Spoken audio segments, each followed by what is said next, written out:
Ever wondered how different financial markets operate? Today, we will explore the intricate world of financial markets, unraveling the mechanics behind the spot market, forward market, futures market, and options market. Imagine a bustling marketplace where commodities, currencies, and other financial instruments exchange hands in real time. This is the spot market, where transactions are settled on the spot, typically within 2 business days. It's like purchasing an apple from a grocery store. You pay for it and get it immediately. The spot market serves as the backbone for price discovery and forms the basis for other financial markets. But what if you wanted to secure that apple at today's price, but for delivery in the future? Welcome to the forward market. Here, you could agree to buy or sell an asset at a predetermined price on a future date. Forward contracts are like tailor-made suits, customizable to fit specific needs. But this flexibility comes with a catch: the absence of a centralized exchange, which poses a risk if a party defaults on their obligations. Enter the futures market, where contracts to buy or sell an asset at a predetermined price on a future date are standardized.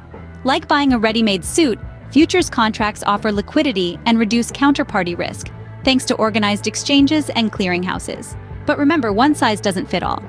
The options market, on the other hand, is like having a voucher to purchase that apple. It gives you the right, but not the obligation, to buy or sell an asset at a predetermined price within a specified time frame.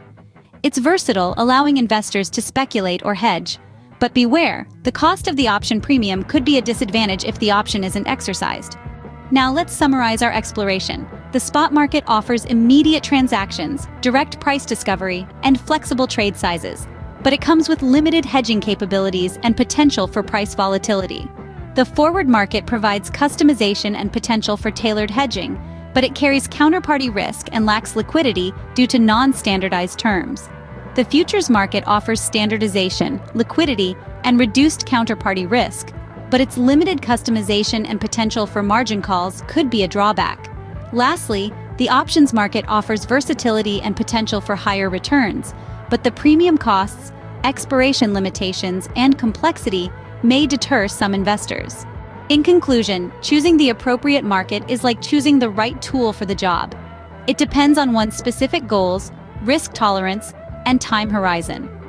Often, a combination of these markets is used to strike a balance between managing risk and pursuing financial objectives. So the next time you delve into the financial world, remember, every market has its own unique charm. It's all about finding the one that best suits your needs.